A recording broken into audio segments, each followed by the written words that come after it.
l'humanité a appris qu'il était fondamental de résister, pour ne pas laisser l'oppression gagner, ne pas vivre dans un monde de haine, de peur, de soumission. On résiste pour survivre, protéger les siens, être libre et le rester, mais pas pour prouver qu'on existe. Connaissez-vous Chaussin, petite commune du Jura? Moi, je ne connaissais pas. 1906, une petite fille y naît, y grandit, puis déménage à Chauny, dans l'Aisne, commune un peu moins petite que je ne connaissais toujours pas. Elle y trouve du travail à l'administration des PTT, poste, télégraphe et téléphone. Pas télégramme, l'appli, non, le truc à l'ancienne pour communiquer.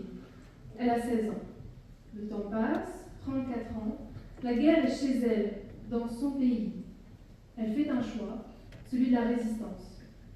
Elle contribue à des communications clandestines. Elle fournit des attestations professionnelles à des jeunes qui refusent le service du travail obligatoire, crée des liaisons radio dans la Normandie. Novembre 1943. Tildel, le chef opérateur radio de son réseau de renseignement, la confrérie Notre-Dame, l'appelle d'urgence. Il lui donne rendez-vous dans un café, c'est un piège. Elle est torturée, envoyée dans un camp, puis un autre, puis un autre. Elle résiste encore, sabote du matériel dans l'atelier où elle est forcée de travailler. Elle a 39 ans, le 13 avril 1945, 10 jours avant la libération du camp où elle se trouve. Elle est pendue. Voici en quelques mots l'histoire de Simone Michel Lévy, une femme dont on se souvient parce qu'elle s'est battue au nom de la liberté. Existait-elle avant 1940 ? Avant d'entrer dans la résistance, avait-elle de la valeur ? Pour tenter de répondre à cette question, petit parallèle avec ma vie. De novembre l'année dernière à février de cette année, j'ai passé 3 mois dans mon canapé. Non, la canne, c'est pas juste pour le style, pour celles et ceux qui se posaient la question. J'ai pas travaillé. J'ai explosé mes stats de visionnage Netflix et mon temps d'écran sur TikTok.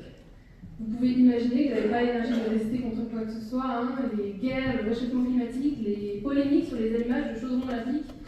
Jules, si tu nous entends. J'ai pris une main, pardon.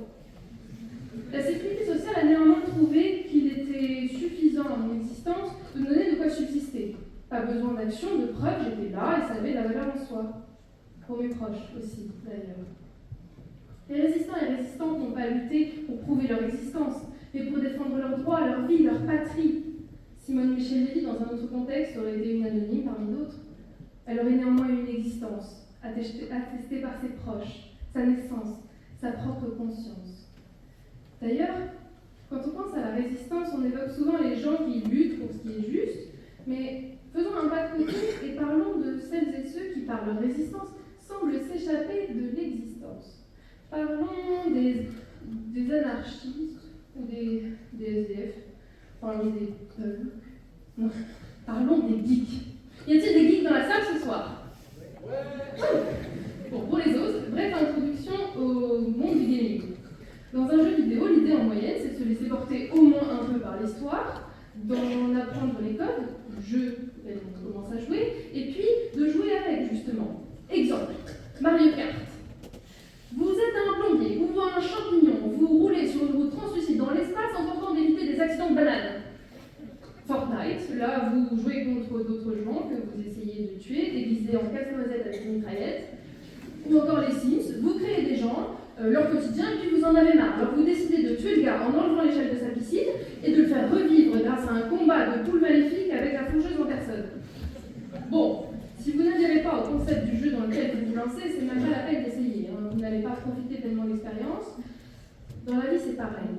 Quand on entre un peu trop en résistance avec les règles de notre société, on finit par ne plus s'y sentir à l'aise, voire à ne plus en faire partie du tout. Glissons plus loin dans le raisonnement. J'affirme que ne pas exister... Oh bah non, c'est l'inverse. J'affirme que ne pas résister nous fait exister. Êtes-vous déjà tombé amoureux, amoureuse? Peut-être avez-vous déjà ressenti le frisson d'un amour naissant, avec un projet pour toute la vie, ou un plan pour s'en tenir à une nuit. Se laisser aller à l'amour ou à d'autres choses peut avoir un impact sur nos existences, contribuer à notre bien-être. Ça fait partie de la vie.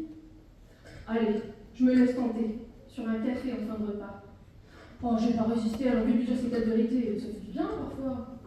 J'ai peur de parler devant 500 personnes, mais j'y vais quand même. Ne pas laisser gagner une résistance mentale.